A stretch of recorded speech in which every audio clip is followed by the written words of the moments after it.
Are you ready, kids? Yes, you are. Max Stirner, the ego and his own, men of the old time and the new. 3. The hierarchy.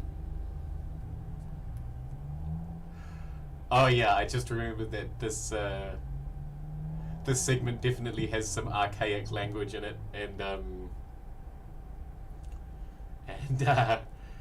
yeah, I will get through it. Content warning: archaic language for races. The historical reflections on our Mongolism, which I propose to insert episodically at this place, are not given with the claim of thoroughness or even of approved soundness, but solely because it seems to me that they may contribute towards making the rest clear. The history of the world, whose shaping properly belongs altogether to the Caucasian race, seems till now to have run through 2 Caucasian ages, in the first of which we had to work out and work off our innate negroidity. This was followed in the second by Mongolidity, or Chineseness, which must likewise be terribly made an end of. Negroidity represents antiquity, the timing of dependence on things, on cocks eating, birds' flight, on sneezing, on thunder and lightning, on the rustling of sacred trees and so forth. Mongoloidity, the time of dependence on thoughts, the Christian time. Reserved for the future are the words, I am owner of the world of things, and I am owner of the world of mine. In the Negroid age fall the campaigns of Sesostris and the importance of Egypt and of northern Africa in general. To the Mongoloid age belong the invasions of the Huns and Mongols, up to the Russians. The value of me cannot possibly be rated high so long as the hard diamond of the not me bears so enormous a price as was the case both with God and with the world. The not me is still too stony and indomitable to be consumed and absorbed by me. Rather, men only creep about with extraordinary bustle on this immovable entity, on this substance, like parasitic animals on a body from whose juices they draw nourishment, yet without consuming it. It is the bustle of vermin, the assiduity of Mongolians. Among the Chinese, we know, everything remains as it used to be, and nothing essential or substantial suffers a change. All the more actively do they work away at that which remains, which bears the name of the old, ancestors, and the like. Accordingly, in our Mongolian age, all change has been only reformatory or ameliorative, not destructive or consuming and annihilating. The substance, the object, remains. All our assiduity was only the activity of ants and the hopping of fleas, jugglers' tricks on the immovable tightrope of the objective, corvée service under the leadership of the unchangeable or eternal. The Chinese are doubtless the most positive nation, because totally buried in precepts, but neither has the Christian age come out from the positive, from limited freedom within certain limits. In the most advanced stage of civilization, this activity earns a name of scientific activity, of working on a motionless presupposition, a hypothesis that is not to be upset. In the first and most unintelligible form, morality shows itself as habit. To act according to the habit and usage, mores, of one's country is to be moral there. Therefore, pure moral action, clear, unadulterated morality, is most straightforwardly practiced in China. They keep to the old habit and usage and hate each innovation as a crime worthy of death. For innovation is the deadly enemy of habit, of the old, of permanence. In fact, too, it admits of no doubt that through habit man secures himself against the obtrusiveness of things of the world, and founds a world of his own in which he alone is and feels at home, builds himself a heaven. Why, heaven has no other meaning than that it is man's proper home, in which nothing alien regulates and rules him any longer, no influence of the earthly any longer makes him himself alien. In short, in which the dross of the earthly is thrown off, and the combat against the world has found an end, in which, therefore, nothing is any longer denied him. Heaven is the end of abnegation. It is free enjoyment. There man no longer denies himself anything, because nothing is any longer alien and hostile to him. But now habit is a second nature, which detaches and frees man from his first and original natural condition, in securing him against every casualty of it. The fully elaborated habit of the Chinese has provided for all emergencies, and everything is looked out for, whatever may come. The Chinaman always knows how he has to behave, and does not need to decide first according to the circumstances. No unforeseen case throws him down from the heaven of his rest. The morally habituated and inured Chinaman is not surprised and taken off his guard. He behaves with equanimity, that is, with equal spirit or temper towards everything, because his temper, protected by the precaution of his traditional usage, does not lose its balance. Hence, on the ladder of culture or civilization, humanity mounts the first round through habit, and as it conceives that, in climbing to culture, it is at the same time climbing to heaven. The realm of culture or second nature, it really mounts the first round of the ladder to heaven. If Mongoldom had settled the existence of spiritual beings, if it has created a world of spirits, a heaven, the Caucasians have wrestled for thousands of years with these spiritual beings to get to the bottom of them. What were they doing then but building on Mongolian ground? They have not built on sand, but in the air. They have wrestled with Mongolism, stormed the Mongolian heaven, Tien. When will they at last annihilate this heaven? When will they at last become really Caucasians and find themselves? When will the immortality of the soul, which in these latter days thought it was giving itself still more security if it presented itself as immortality of mind, at last change to the mortality of mind? It was when, in the industrious struggle of the Mongolian race, men had built a heaven, that those of the Caucasian race, since in their Mongolian complexion they have to do with heaven, took upon themselves the opposite task, the task of storming that heaven of custom, heaven-storming activity. Heaven-storming is a German idiom for destructive radicalism. To dig under all human ordinance in order to set up a new and better one on the cleared site, to wreck all customs in order to put new and better customs in their place. Their act is limited to this. But is it thus already purely and really what it aspires to be, and does it not reach its final aim? No, in this creation of a better, it is tainted with Mongolism. It storms heaven only to make a heaven again. It overthrows an old power only to legitimate a new power. It only improves. Nevertheless, the point aimed at, often as it may vanish from the eyes at every new attempt, is the real, complete downfall of heaven. Customs, in short, of man secured only against the world, of the isolation or inwardness of man. Through the heaven of culture, man seeks to isolate himself from the world, to break its hostile power. But this isolation of heaven must likewise be broken, and the true end of heaven storming is the downfall of heaven, the annihilation of heaven. Improving and reforming is the Mongolism of the Caucasian, because thereby he is always getting up again what already existed, to wit, a precept, a generality, a heaven. He harbours the most irreconcilable enmity to heaven, and yet builds new heavens daily, piling heaven on heaven. He only crushes one by another. The Jews' heaven destroys the Greeks, the Christians the Jews, the Protestants the Catholics.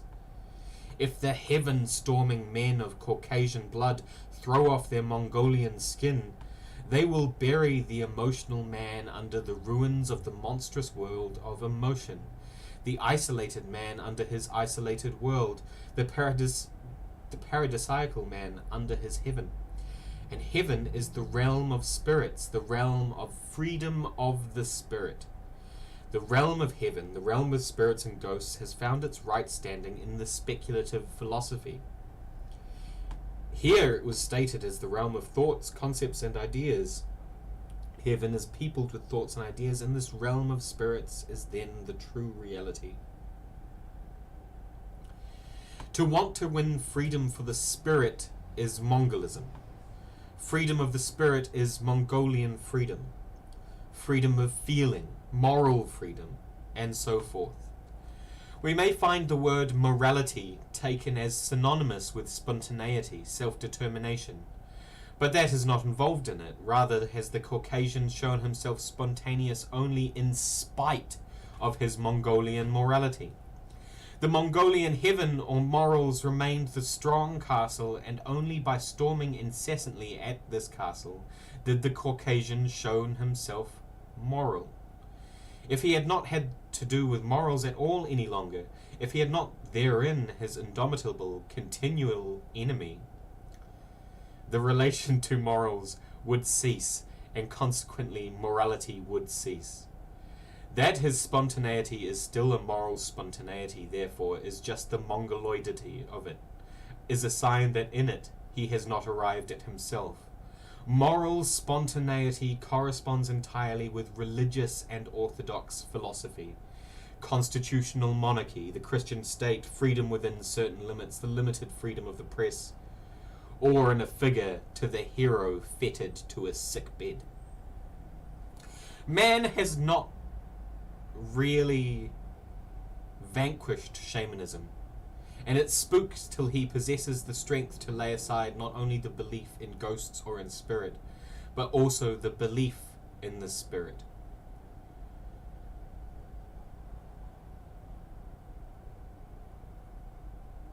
MMD 41, it's LGBT plus because I am bisexual.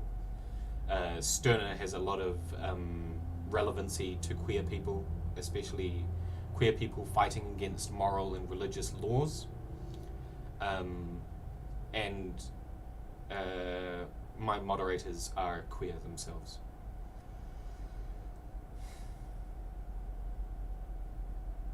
I won't insult you. You're quite welcome to listen and to watch. And after I read this segment of Max Stirner, I'm going to give a beat.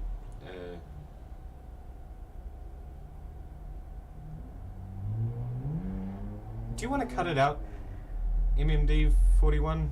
I'm not really interested. Okay, now to continue. Also, Thomas, can you let them? Can you set them straight on our position on rights and queer activism?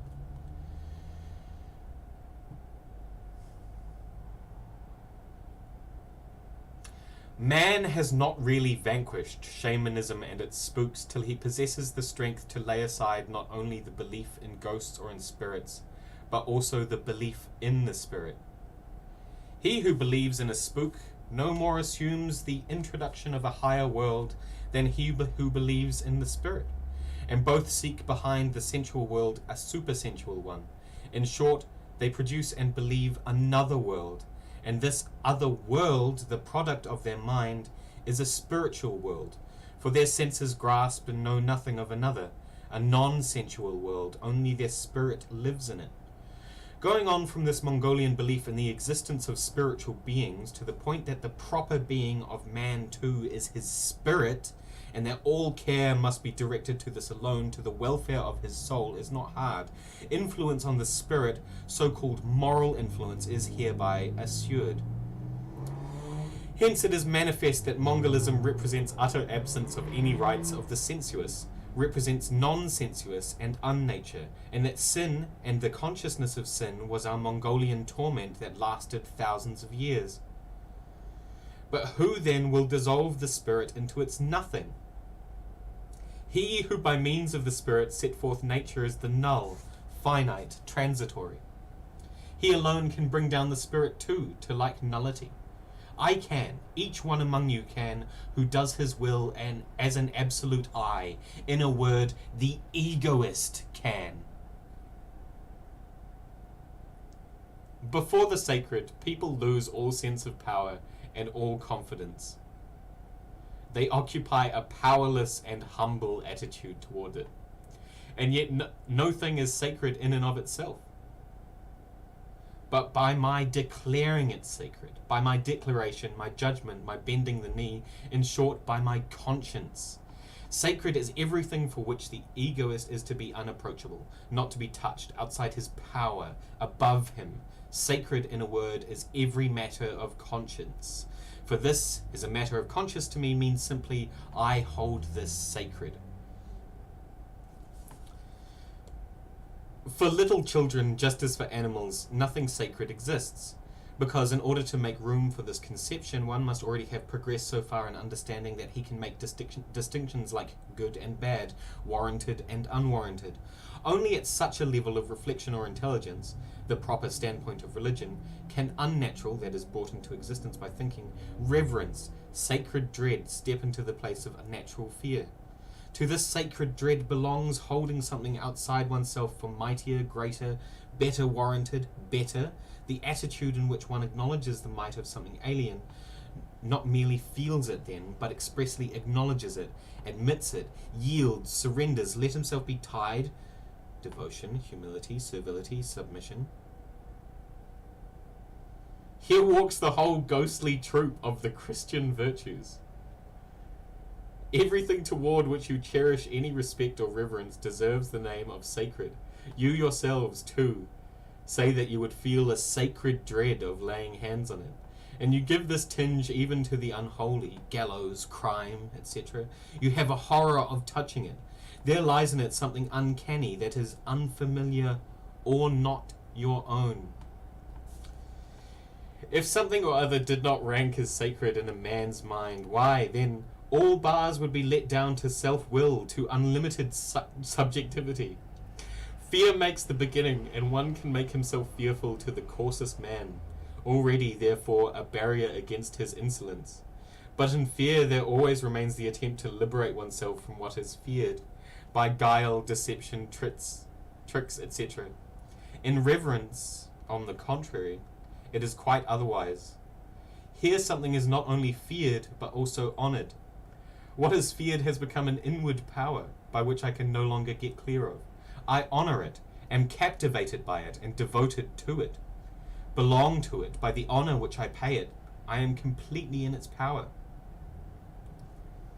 And do not even attempt liberation any longer. Now I am attached to it with all the strength of faith. I believe. I and what I fear are one. Not I live, but the respected lives lives in me. Because the Spirit, the infinite, does not allow of any coming to any end, therefore it is stationary. It fears dying. It cannot let go its dear Jesus. The greatness of finiteness is no longer recognized by its blinded eye. The object of fear, now raised to veneration, may no longer be handled. Reverence is made eternal. The respected is deified. The man is now no longer employed in creating, but in learning, knowing, investigating, occupied with a fixed object, losing himself in its depths without returning to himself. The relation to this object is that of knowing, fathoming, basing, not that of dissolution, abrogation.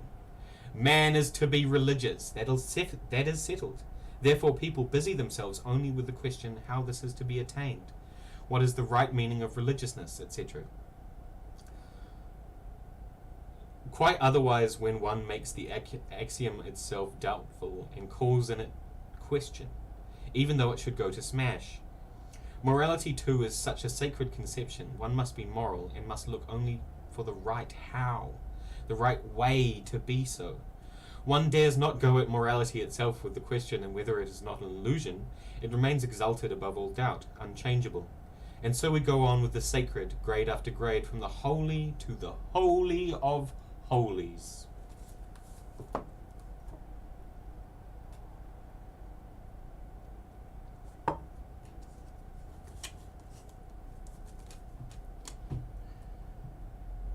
Wow, this chat log is wild.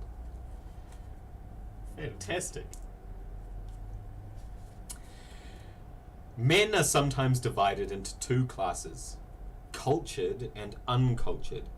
The former, so far as they were worthy of their name, occupied themselves with thoughts, with mind, and because in the time since Christ, of which the very principle is thought, they were the ruling ones, demanded a servile respect for the thoughts recognized by them. State, emperor, church, God, morality, order are such thoughts or spirits that exist only for the mind. A merely living being, an animal, cares as little for them as a child. But the uncultured are really nothing but children, and he who attends only to the necessities of his life is indifferent to those spirits. But because he is also weak before them, He succumbs to their power and is ruled by thoughts. This is the meaning of hierarchy. Hierarchy is dominion of thoughts, dominion of mind. We are hierarchic to this day, kept down by those who are supported by thoughts. Thoughts are the sacred. But the two are always clashing, now one and now the other giving the offence. And this clash occurs not only in the collision of two men, but in one and the same man. For no cultured man is so cultured as not to find enjoyment in things too, and so be uncultured. And no uncultured man is totally without thoughts. In Hegel it comes to light at last what a longing for things even the most cultured man has, and what a horror of every hollow theory he harbours. With him, reality, the world of things, is altogether to correspond to the thought, and no concept is to be without reality. This caused Hegel's system to be known as the most objective, and if in it thought and things celebrated their unit. But this was simply the extremist case of violence on the part of thought, its highest pitch of despotism and sole dominion, the triumph of mind, and with it the triumph of philosophy. Philosophy cannot hereafter achieve anything higher, for its highest is the omnipotence of mind, the almightiness of mind. Spiritual men have taken into their head something that is to be realized. They have concepts of love, goodness, and the like, which they would like to see realized. Therefore, they want to set up a kingdom of love on earth, in which no one any longer acts from selfishness, but each one from love. Love is to rule. What have they taken into their head? What shall we call it but a fixed idea? Why, their head is haunted. The most oppressive spook is man. Think of the proverb, the road to ruin is paved with good intentions. The intention to realize humanity altogether in oneself, to become altogether man, is of such ruinous kind. Here belong the intentions to become good, noble, loving, and so forth. In the sixth part of the Denkverdigkeiten,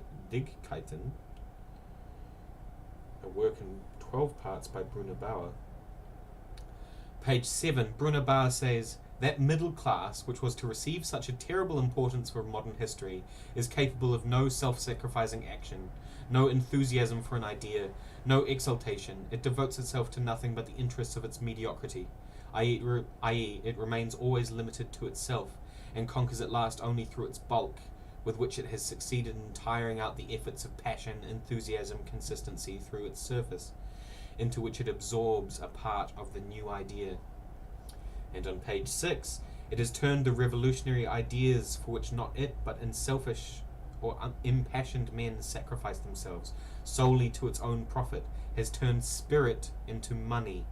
That is, to be sure, after it had taken away from those ideas their point, their consistency, their destructive seriousness, fanatical against all egoism.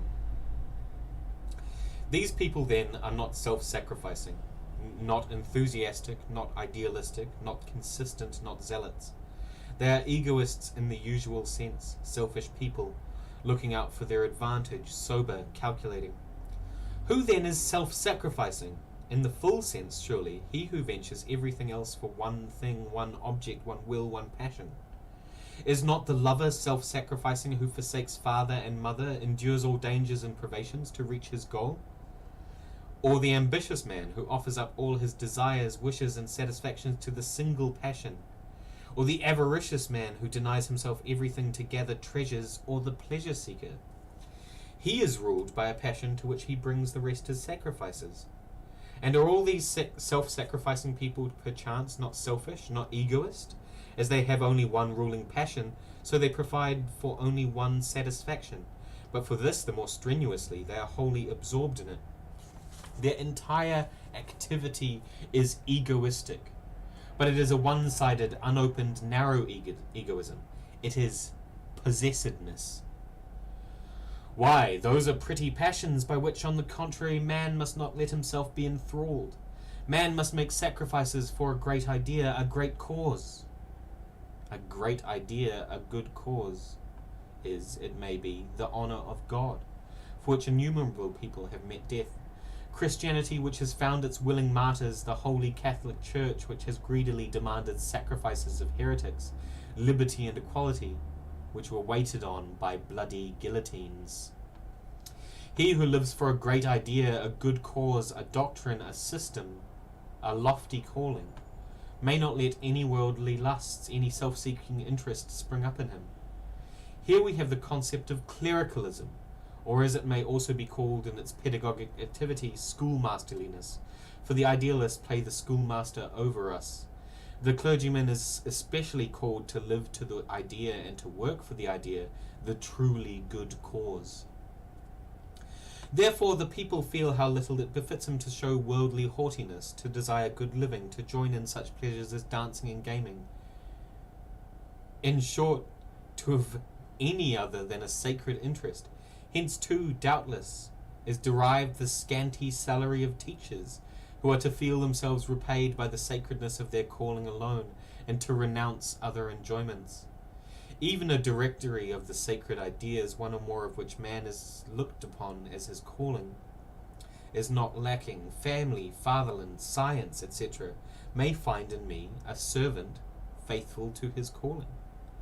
Here we come upon the old craze of the world, which has not yet learned to do without clericalism, that to live and work for an idea is man's calling, and according to the faithfulness of its fulfillment his human worth is measured.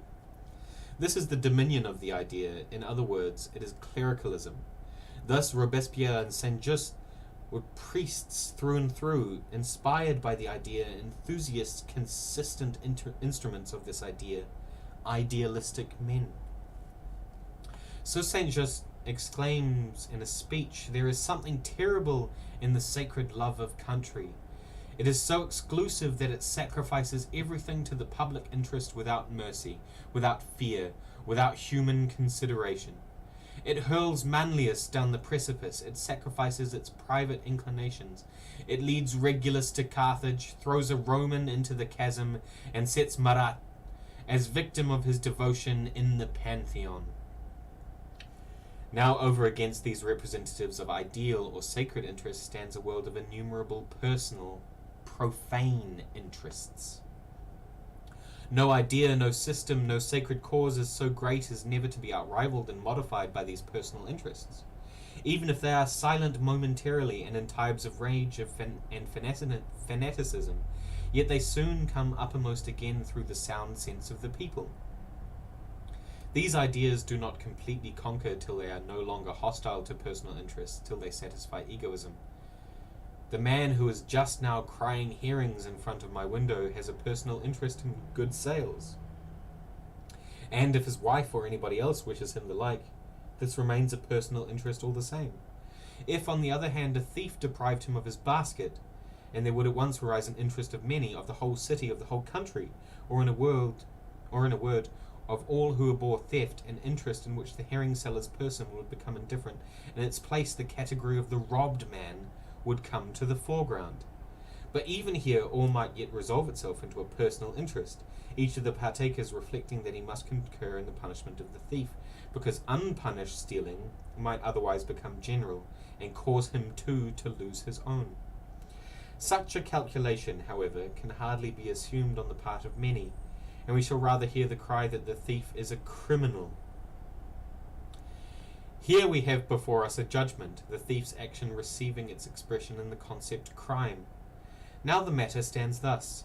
Even if a crime did not cause the slightest damage either to me or to any of those in whom I take an interest, I should nevertheless denounce it. Why? Because I am enthusiastic for morality, filled with the idea of morality. What is hostile to it, I everywhere assail. Because in his mind, theft ranks as abominable without any question. Proudhon, for instance, thinks that with the sentence, "property is theft," he has at once put a brand on property. In the sense of the priestly, theft is always a crime, or at least a misdeed. Here, the personal interest is at an end. This particular person who has stolen the basket is perfectly indifferent to my person. It is only the thief, this concept of which that person represents a specimen, that I take an interest in. The thief and man are in my mind irreconcilable opposites. For one is not truly man when one is a thief. One degrades man or humanity in himself when one steals. Dropping out of personal concern, one gets into philanthropism, friendliness to man, which is easily understood as if it were a love to men, to each individual, while it is nothing but a love of man, the unreal concept, the spook. Oh my god, I can't read Greek.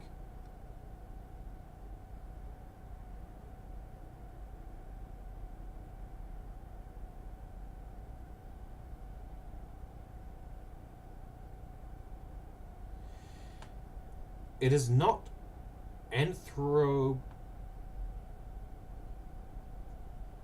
not anthroponic men, but anthropov, man, that the philanthropist carries in his heart. It's in Greek. I don't know the word for all the Greek letters.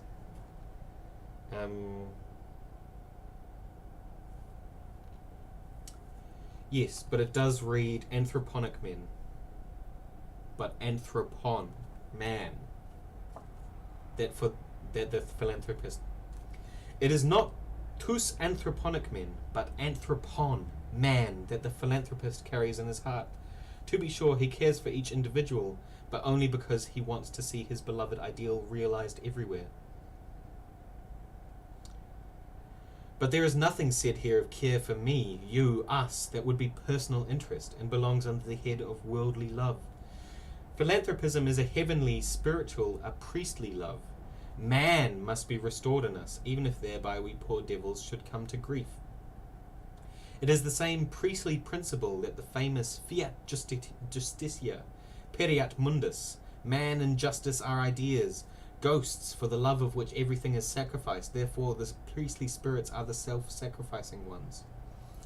He who is infatuated with man leaves persons out of account so far as that infatuation extends, and floats in an ideal, sacred interest. Man, you see, is not a person, but an ideal, a spook. Now things as different as possible can belong to man and be so regarded. If one finds man's chief requirement in piety, there arises religious clericalism. If one sees it in morality, then moral clericalism raises its head. On this account, the priestly spirits of our day want to make a religion of everything, a religion of liberty, religion of equality, etc. And for them every idea becomes a sacred cause, even citizenship, politics, publicity, freedom of the press, trial by jury. Now what does unselfishness mean in this sense? Having only an ideal interest before which no respect of person avails. The stiff head of the worldly man opposes this, but for centuries has always been worsted, at least so far as to have to bend the unruly neck and honour the higher power. Clericalism pressed it down. When the worldly egoist had shaken off a higher power, such as the Old Testament law, the Roman Pope, then at once a 7 times higher one was over him again, such as faith in the place of the law, the transformation of all laymen into divines in place of the limited body of clergy, and so on. His experience was like that of the possessed man into whom 7 devils passed when he thought he had freed himself from one. In the passage quoted above, all ideality is denied to the middle class. It certainly schemed against the ideal consistency with which Robespierre wanted to carry out the principle. The instinct of its interest told that this consistency harmonized too little with what its mind was set on, and that it would be acting against itself if it were willing to further the enthusiasm for principle. Was it to behave so unselfishly as to abandon all its aims in order to bring a harsh theory to its triumph? It suits the priests admirably, to be sure, when people listen to their summons. Cast away everything and follow me, or sell all that thou hast and give to the poor, and thou shalt have treasure in heaven, and come, follow me. Some decided idealists obey this call, but most act like Ananias and Sapphira, maintaining a behaviour hall, clerical or religious and half-worldly, serving God and mammon. I do not blame the middle class for not wanting to let its aims be frustrated by Robespierre, for inquiring of its egoism how far it might give the revolutionary idea a chance. But one might blame, if blame were in place here anyhow, those who let their own interests be frustrated by the interests of the middle class. However, will they not likewise sooner or later learn to understand what is to their advantage? Auguste Becker says, to win the producers, proletarian, a negation of the traditional conception of right is by no means enough. Folk unfortunately care little for the theoretical victory of the idea. One must demonstrate to them, ad oculos, how this victory can be practically utilized in life.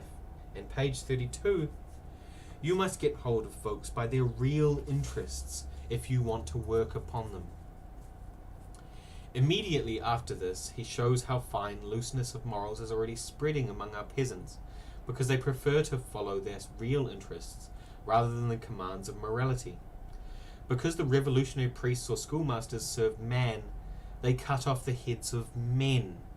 The revolutionary laymen, those outside of the sacred circle, did not feel any greater horror of cutting off heads, but were less anxious about the rights of man than the rights of their own. How comes it, though, that the egoism of those who affirm personal interest and always inquire of it is nevertheless forever succumbing to a priestly or schoolmasterly, that is, an ideal, interest?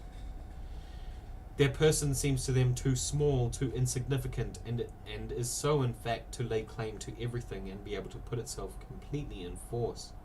There is a sure sign of this in their dividing themselves into two persons, an eternal and a temporal, and always caring either only for the one or only for the other, on Sunday for the eternal, on the work day for the temporal, in prayer for the former, in work for the latter. They have the priest in themselves, therefore they do not get rid of him, but hear themselves lectured inwardly every Sunday. How men have struggled and calculated to get at a solution regarding these dualistic essences. Idea followed upon idea, principle upon principle, system upon system, and none knew how to keep down permanently the contradiction of the worldly man, the so-called egoist. Does not this prove that all those ideas were too feeble to take up my whole will into themselves and satisfy it? They were and remained hostile to me, even if the hostility lay concealed for a considerable time. Will it be the same with self-ownership? It is too only an attempt at mediation.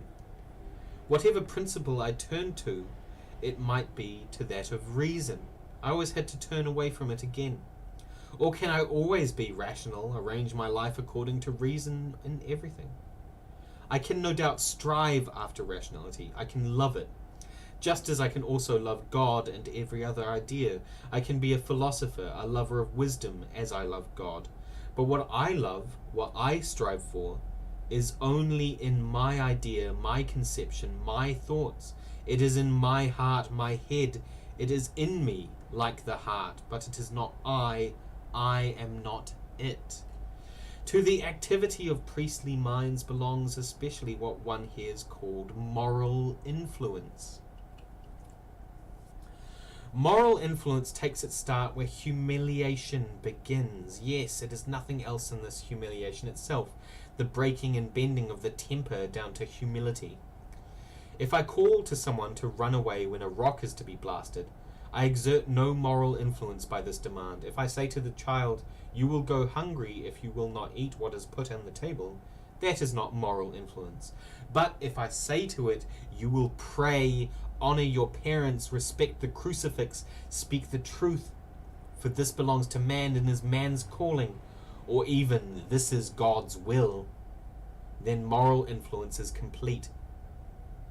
Then a man is to bend before the calling of man, be tractable, become humble, give up his will for an alien one which is set up as rule and law. He is to abase himself before something higher, self-abasement. He that abaseth himself shall be exalted. Yes, yes. Children must early be made to practice piety, godliness, and propriety. A person of good breeding is one into whom good maxims have been instilled and impressed, poured in through a funnel, thrashed in and preached in. If one shrugs his shoulders at this, at once the good wring their hands despairingly and cry, "But for heaven's sake, if one is to give children no good instruction, why then they will run straight into the laws of sin and become good-for-nothing hoodlums." Gently, you prophets of evil. Good for nothing in your sense they certainly will become, but your sense happens to be a very good-for-nothing sense. The impudent lads will no longer let anything be whined and chatted into them by you, and will have no sympathy for the follies in which you have been raving and drivelling since the history of man began. They will abolish the law of inheritance. They will not be willing to inherit your stupidities as you inherited them from your fathers. They destroy inherited sin. If you command them, "Bend before the Most High," they will answer, "If he wants to bend us, let him come himself and do it. We, at least, will not bend of our own accord." And if you threaten them with his wrath and his punishment, they will take it like being threatened with the boogeyman. If you are no more successful in making them afraid of ghosts, then the dominion of ghosts is at an end, and nurses' tales find no faith. And it is not precisely the liberals again that press for good education and improvement on the educational system? For how could their liberalism, their liberty within the bounds of law, come about without discipline? Even if they do not exactly educate to the fear of God, yet they demand the fear of man all the more strictly, and awaken enthusiasm for the truly human calling by discipline.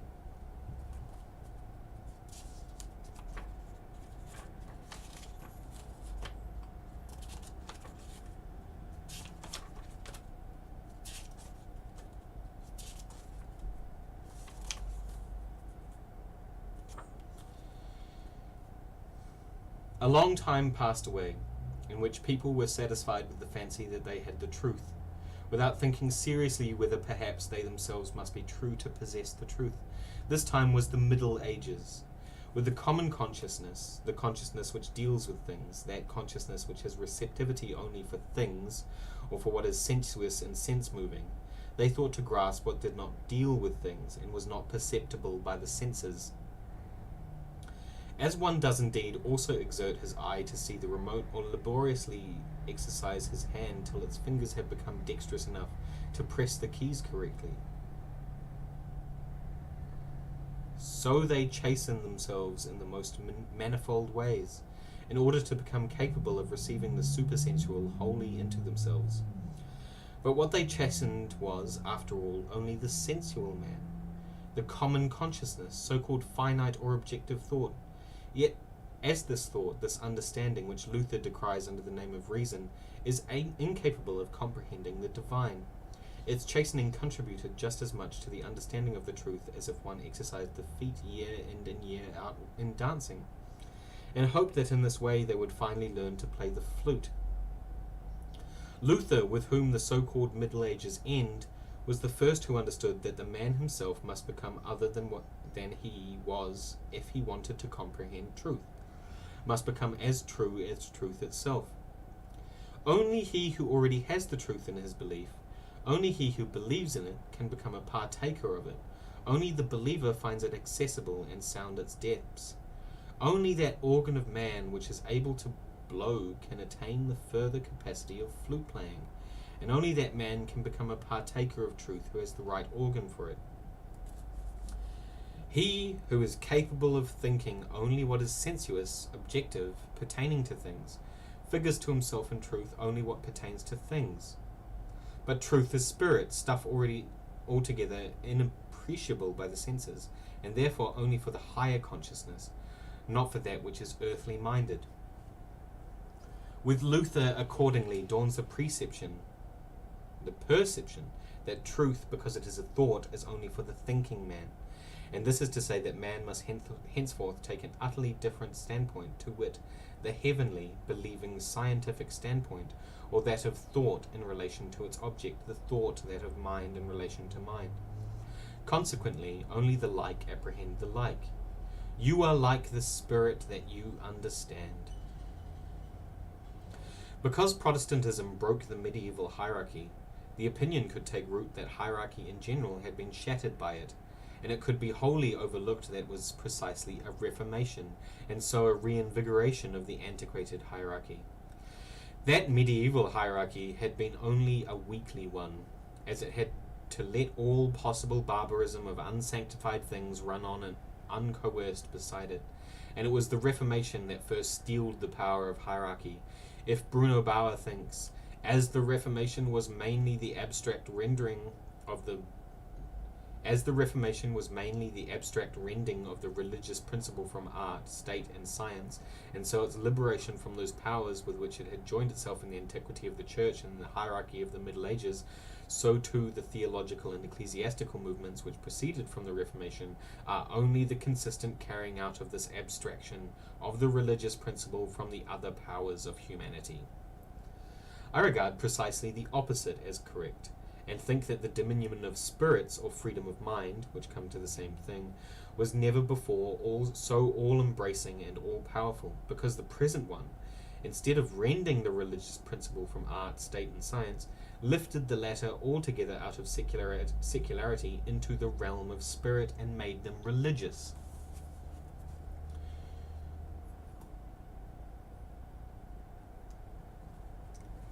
Luther and Descartes have been appropriately put side by side in their He who believes in God and I think therefore I am. Man's heaven is thought, mind. Everything can be wrested from him except thought, except faith. Particular faith, like faith of Zeus, Astarte, Jehovah, Allah, may be destroyed, but faith itself is indestructible. In thought is freedom. What I need and what I hunger for is no longer granted to me by any grace, by the Virgin Mary, by the intercession of the saints, or by the binding and loosing church, but I procure it for myself. In short, my being, the sum, is a living in heaven of In short, my being, the sum, is a living in the heaven of thought, of mind, a cogitare. But I myself am nothing else than mind, thinking mind, according to Descartes, believing mind, according to Luther. My body I am not, my flesh may suffer from appetites or pains. I am not my flesh, but I am mind, only mind. This thought runs through the history of the Reformation till today. Only by the more modern philosophy since Descartes has a serious effort been made to bring Christianity to complete efficacy, by exalting the scientific consciousness to be the only true and valid one. Hence it begins with absolute doubts, dubitare, with grinding common consciousness to atoms, with turning everything away from everything that mind, thought does not legitimate. To it nature counts for nothing, the opinion of men, their human precepts, are nothing, and it does not rest till it has brought reason into everything, and can say the real is the rational, and only the rational is the real. Thus it has at last brought mind, reason, to victory, and everything is mind because everything is rational, because all nature, as well as even the perversest opinions of men, contains reason. For all must serve for the best, that is, lead to the victory of reason. Descartes' dubitare contains the decided statement that only cogitare, thought, mind, is. A complete break with common consciousness, which ascribes reality to irrational things. Only the rational is, only mind is. This is the principle of modern philosophy, the genuine Christian principle. Descartes in his own time discriminated the body sharply from the mind, and the spirit 'tis that builds itself the body, says Goethe. But this philosophy itself, Christian philosophy, still does not get rid of the rational, and therefore inveighs against the merely subjective, against fancies, fortuities, arbitrariness, etc. What it wants is that the divine should become visible in everything, and all consciousness become a knowing of the divine, and man behold God everywhere. But God never is without the devil. For this very reason the name of philosopher is not to be given to him who has indeed open eyes for the things of the world, a clear and undazzled gaze, a correct judgment about the world, but who sees in the world just the world, in objects only objects, and in short everything prosaically as it is. But he alone is a philosopher who sees and points out or demonstrates heaven in the world, the supernal in the earthly, the divine in the mundane. The former may be ever so wise, there is no getting away from this. What wise men see not by their wisdom's art is practised simply by a childlike heart. It takes this childlike heart, this eye for the divine, to make a philosopher. The first named man has only a common consciousness, but he who knows the divine and knows how to tell it has a scientific one. On this ground Bacon was turned out of the realm of philosophers, and certainly what is called English philosophy seems to have got no further than to the discoveries of so-called clear heads such as Bacon and Hume. The English did not know how to exalt the simplicity of the childlike heart to philosophic significance, did not know how to make philosophers out of childlike hearts. This is as much to say their philosophy was not able to become theological or theology, and yet it is only as theology that it can really live itself out, complete itself. The field of its battle to the death is in theology. Bacon did not trouble himself about theological questions and cardinal points. Cognition has its object in life. German thought seeks, more than that of others, to reach the beginnings and fountainheads of life, and sees no life till it sees in it cognition itself. Descartes' cogito ergo sum has the meaning one lives only when one thinks. Thinking life is called intellectual life. Only mind lives, its life is the true life.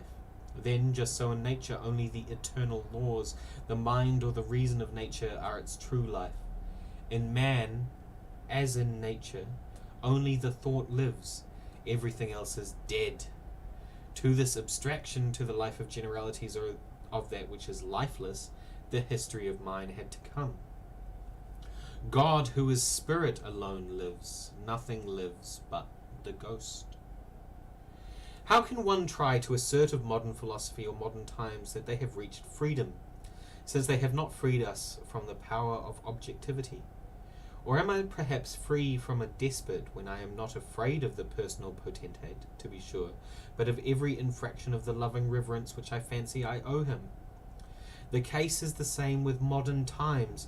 They only change the existing objects, the real ruler, into conceived objects, into ideas, before which the old respect not only was not lost, but increased in intensity.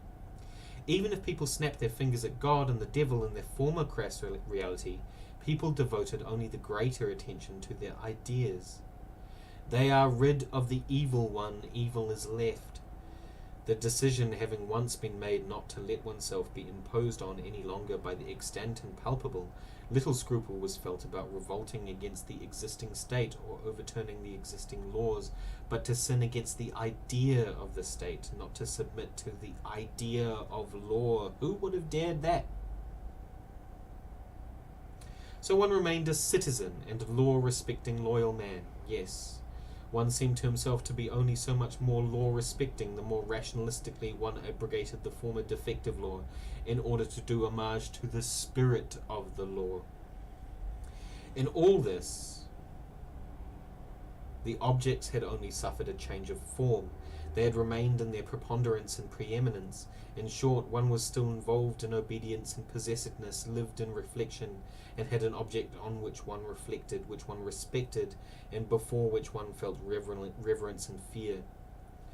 One had done nothing but transform the things into conceptions of the things, into thoughts and ideas, whereby one's dependence became all the more intimate and indissoluble.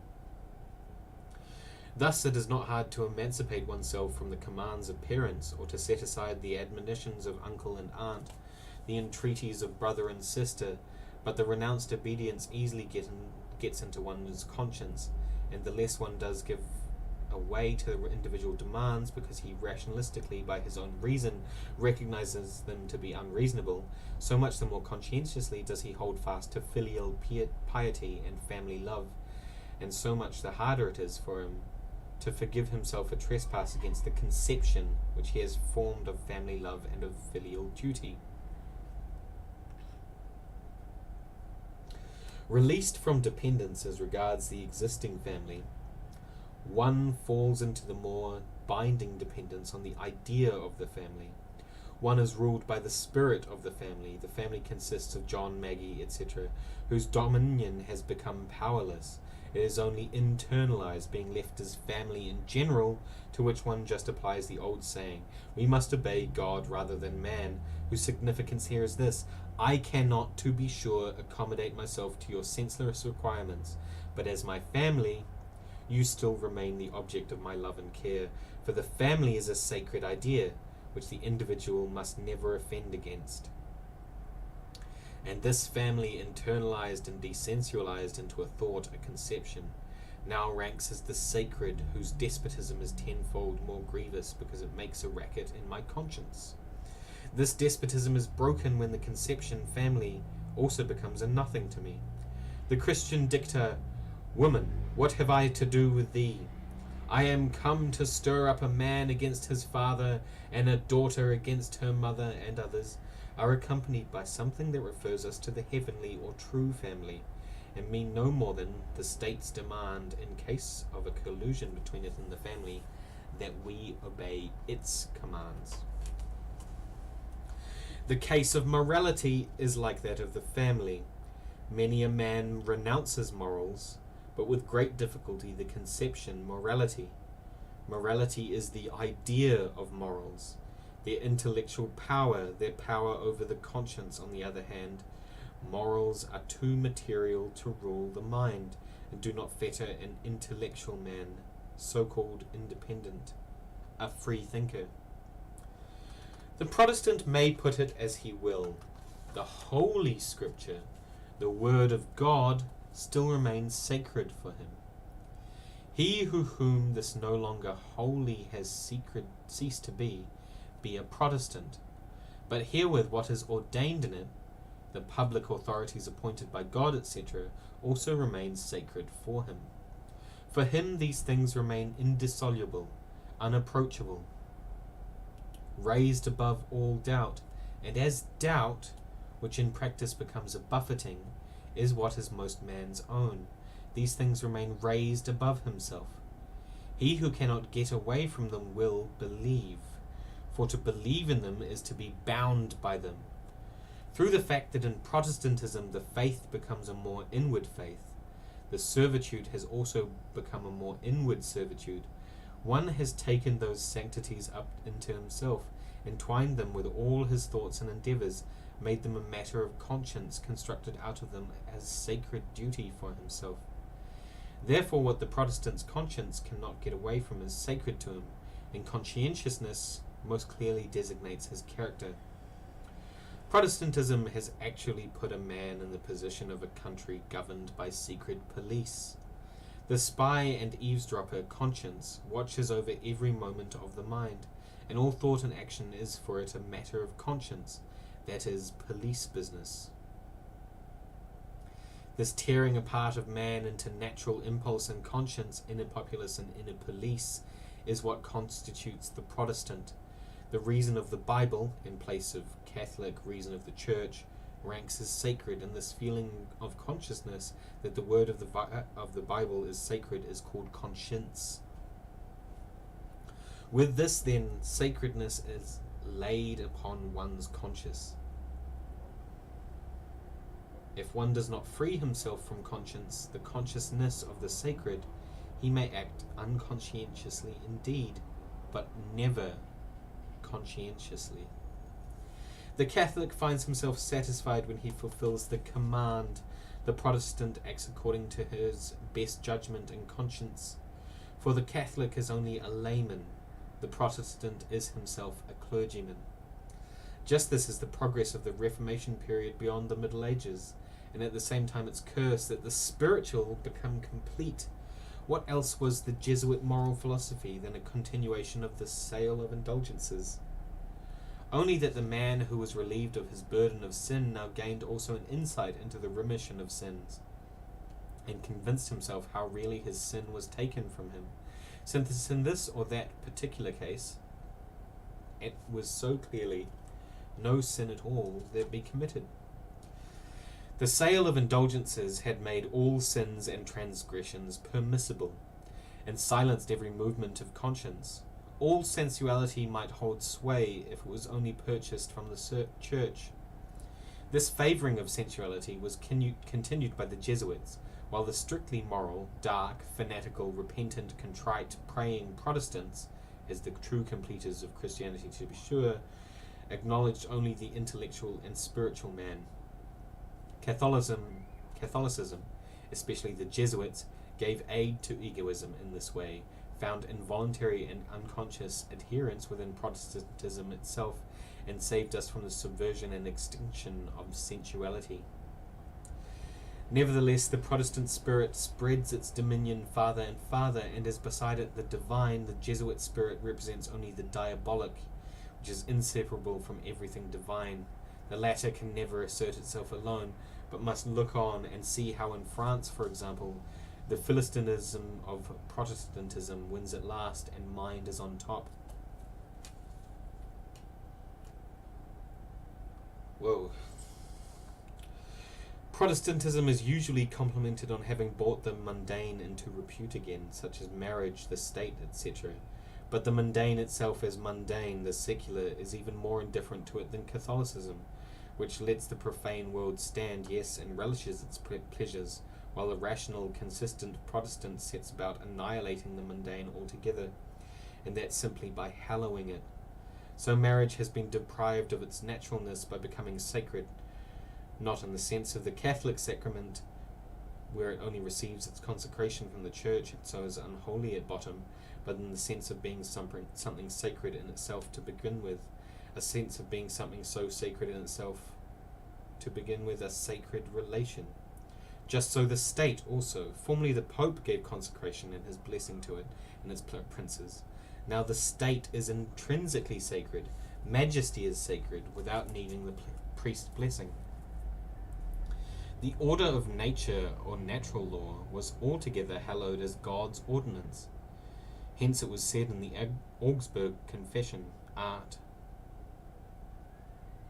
the second. So now we reasonably abide by the saying, as the jurisconsult have wisely and rightly said, that man and woman should be with each other as a natural law. Now if it is a natural law, then it is God's ordinance, therefore implanted in nature, and therefore a divine law also.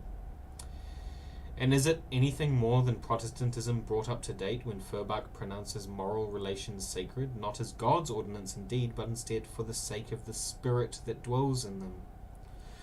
But marriage, as a free alliance of love, of course, is sacred of itself by the nature of the union that is formed there. That marriage alone is a religious one, that is a true one, that corresponds to the essence of marriage, love. And so it is with all moral relations. They are ethical, are cultivated with a moral mind, only where they rank as religious of themselves.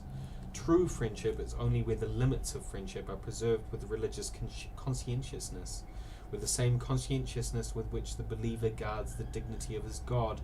Friendship is and must be sacred for you in property and marriage and the good of every man, but sacred in and of itself. That is a very essential consideration. In Catholicism, the mundane can indeed be consecrated or hallowed, but it is not sacred without this priestly blessing. In Protestantism, on the contrary, mundane relations are sacred of themselves, sacred by their mere existence. The Jesuit maxim, the end hallows the means, corresponds precisely to the consecration by which sanctity is bestowed. No means are holy or unholy in themselves, but their relation to the church, their use for the church, hallows the means. Regicide was named as such. If it was committed for the church's behoof, it could be certain of being hallowed by the church, even if the hallowing was not openly pronounced. To the Protestant, majesty ranks as sacred. To the Catholic, only that majesty which is consecrated by the pontiff can rank as such. And it does rank as such to him only because the Pope, even though he is without a special act, confers this sacredness on it once for all. If he retracted his consecration, the king would be left only a man of the world or layman, an unconsecrated man to the Catholic. If the Protestant seeks to discover a sacredness in the sensual itself, then he may then be linked only to what is holy.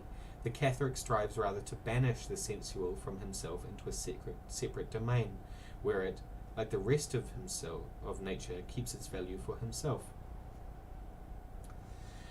The Catholic Church eliminated mundane marriage from its consecrated order and withdrew those who were for its own from the mundane family. The Protestant Church declared marriage and family ties to be holy and therefore not unsuitable for its clergymen. A Jesuit may, as a good Catholic, hallow everything. He needs only, for example, to say to himself, I, as a priest, am necessary to the Church, but serve it more zealously when I appease my desires properly. Consequently, I will seduce this girl, have my enemy there poisoned, etc. My end is holy, because it is a priest's. Consequently, it hallows the means. For in the end it is still done for the benefit of the Church. Why should the Catholic priest shrink from handing Emperor Henry VII the poisoned wafer for the Church's welfare? The genuinely churchly Protestants invade against every innocent pleasure, because only the sacred, the spiritual, could be innocent. What they could not point out this Holy Spirit in, the Protestants had to reject: dancing, the theatre, ostentation in the church, and the like. Compared with this puritanical Calvinism, Lutheranism is again more on the religious spiritual track, is more radical. For the former excludes at once a great number of things as sensual and worldly and purifies the church. Lutheranism, on the contrary, tries to bring spirit into all things as far as possible, to recognize the Holy Spirit as an essence in everything, and so to hallow everything worldly. No one can forbid a kiss in honor. The spirit of honor hallows it. Hence it was that in the Lutheran Hegel, he declares himself in some passage or other, he wants to remain a Lutheran, was completely successful in carrying the idea through everything. In everything there is reason, Holy Spirit, or the real is rational. For the real is in fact everything. As in each thing, for instance, each lie, the truth can be detected. There is no absolute lie, no absolute evil, and the like. Great works of mind were created almost solely by Protestants, as they alone were the true disciples and consummators of mind.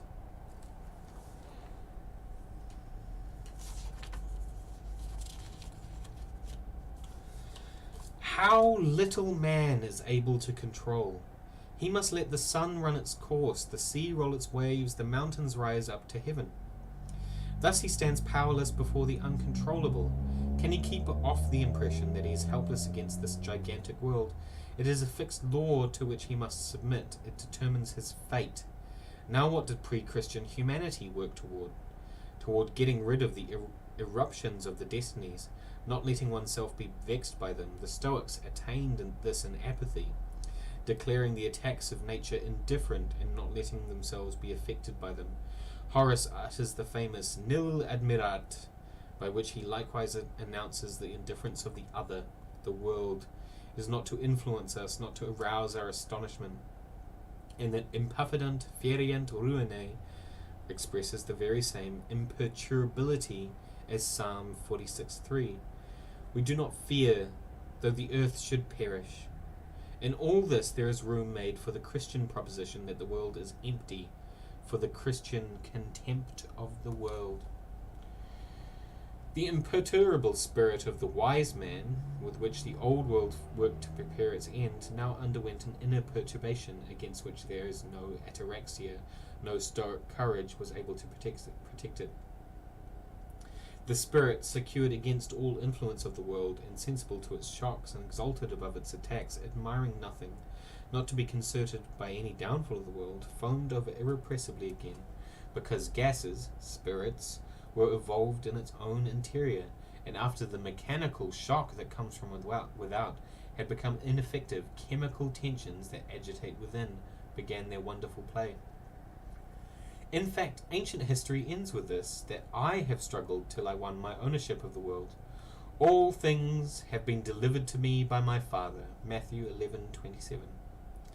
It has ceased to be overpowering, unapproachable, sacred, divine for me. It is undeified, and now I treat it so entirely as I please that, if I cared, I could exert on it all miracle-working power, that is, power of mind. Remove mountains, command mulberry trees to tear themselves up and transplant themselves into the sea, Luke 17:6, and do everything possible, everything thinkable. All things are possible to him who believes. I am the Lord of the world. Mine is the glory. The world has become prosaic, for the divine has vanished from it. It is my property, which I dispose of as I, to wit, the mind, choose. When I had exalted myself to be the owner of the world, egoism had won its first complete victory, had vanquished the world, had become worldless, and put the acquisitions of a long age under lock and key. The first property, the first glory, has been acquired. But the Lord of the world is not yet Lord of his thoughts, his feelings, his will. He is not Lord and owner of the Spirit, for the Spirit is still sacred, the Holy Spirit, and the worldless Christian is not able to become godless. If the ancient struggle was a struggle against the world, the medieval Christian struggle is a struggle against self, the mind, the former against the outer world, the latter against the inner. The medieval man is the man whose gaze is turned inward, the thinking, meditative man. All wisdom of the ancients is the science of the world. All wisdom of the moderns is the science of God. The heathen, Jews included, got through with the world, but now the thing was to get through with self, the spirit too, to become spiritless or godless. For almost 2,000 years we have been working at subjecting the Holy Spirit to ourselves, and little by little we have torn off and trodden underfoot many bits of sacredness, but the gigantic opponent is constantly rising anew under a changed form and name. The Spirit has not yet lost its divinity, its holiness, its sacredness. To be sure, it has long ceased to flutter over our heads as a dove. To be sure, it no longer gladdens its saints alone, but lets itself be caught by the laity too. But as spirit of humanity, as spirit of man, it remains still an alien spirit to me or you, still far from becoming our unrestricted property, which we dispose of at our pleasure. However, one thing certainly happened, and visibly guided the progress of a post-Christian history. This one thing was the endeavour to make the Holy Spirit more human, and bring it nearer to men, or men to it. Through this it came about that at last it could be conceived as the spirit of humanity, and under different expressions like the idea of humanity, mankind, humaneness, general philanthropy, appeared more attractive, more familiar, and more accessible. Would not one think that now everybody could possess the Holy Spirit, take up into himself the idea of humanity, bring mankind to form and existence in himself? No, the Spirit is not stripped of its holiness and robbed of its unapproachableness, is not accessible to us, not our property, for the spirit of humanity is not my spirit. My ideal it may be, and as a thought I call it mine. The thought of humanity is my property, and I prove this sufficiently by propounding it quite according to my views, and shaping it today, so tomorrow otherwise. We represent it to ourselves in the most manifold ways, but it is at the same time an entail, which I cannot alienate nor get rid of. Among many transformations, the Holy Spirit became in time the absolute idea, which again in manifold refractions split into the different ideas of philanthropy, reasonableness, civic virtue, and so on. But can I call the idea my property if it is to be the idea of humanity? And can I consider the Spirit as vanquished if I am to serve it, sacrifice myself to it? Antiquity, at its close, had gained its ownership of the world only when it had broken the world's overpoweringness and divinity, recognized the world's powerlessness and vanity. The case with regard to the spirit corresponds. When I have degraded it to a spook and its control over me to a cranky notion, then it is to be looked upon as having lost its sacredness, its holiness, its divinity, and then I use it as one uses nature at pleasure without scruple.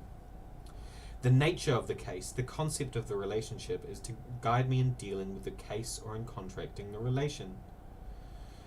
As if a concept of the case existed of its own accord and was not rather the concept that one forms of the case. As if a relation which we enter into was not, by the uniqueness of those who enter into it, itself unique. As if it depended on how others stamp it. As if it depended on how others stamp it. But as people separated the essence of man from the real man and judged the latter by the former, so they also separate his action from him and appraise it by human value. Concepts are to decide everywhere, concepts to regulate life, concepts to rule. This is the religious world to which Hegel gave a systematic expression, bringing method into the nonsense and completing the conceptual precepts into a rounded, firmly based dogmatic. Everything is sung according to concepts, and the real man, I, am compelled to live according to these conceptual laws. Can there be a more grievous dominion of law? And did not Christianity confess at the very beginning that it meant only to draw Judaism's dominion of law tighter? Not a letter of the law shall be lost. Liberalism simply brought other concepts on the carpet, human instead of divine, political instead of ecclesiastical, scientific instead of doctrinal, or more generally, real concepts and eternal laws instead of crude dogmas and precepts. Now nothing but mind rules in the world, and innumerable multitudes of concepts buzz about in people's heads. And what are these doing who endeavour to get further? They are negating these concepts to put new ones in their place. They are saying you form a false concept of right, of the state, of man, of liberty, of truth, of marriage. The concept of right, etc., is rather that one which we now set up. Thus the confusion of concepts move forward. The history of the world has dealt cruelly with us, and the Spirit has obtained an almighty power. You must regard for my miserable shoes, which could protect your naked foot, by my salt, which your potatoes would become palatable, and my state carriage, whose possession would relieve you of all need at once. You must not reach out after them. Man is to recognize the independence of all of these and innumerable other things. They are to rank in his mind as something that cannot be seized or approached, are to be kept away from him. He must have regard for it, respect it. Woe to him if he stretches out his fingers desirously. We call that being light-fingered. How beggarly little is left us. Yes, how really nothing. Everything has been removed. We must not venture on anything unless it is given us. We continue to live only by the grace of the giver. You must not pick up a pin unless indeed you have got leave to do so. And got it from whom? From respect. Only when this lets you have it as property, only when you can respect it as property, only then may you take it. And again, you are not to conceive a thought, speak a syllable, commit an action that should have their warrant in you alone. Instead of receiving it from morality or reason or humanity, happy unconstraint of the desirous man, how mercilessly people have tried to slay you on the altar of constraint. But around the altar rise the arches of a church, and its walls keep moving further and further out. What they enclose is sacred. You can no longer get to it, no longer touch it. Shrieking with the hunger that devours you, you wander around these walls in search of the little that is profane, and the circles of your course keep growing more and more extended. Soon that church will embrace the whole world, and you be driven out to the extreme edge. Another step, and the world of the sacred has conquered. You sink into the abyss. Therefore take courage while it is yet time. Wander about no longer in the profane, where it is now as dry feeding. Dare the leap, and rush in through the gates into the sanctuary itself. If you devour the sacred, you have made it your own. Digest the sacramental wafer, and you are rid of it.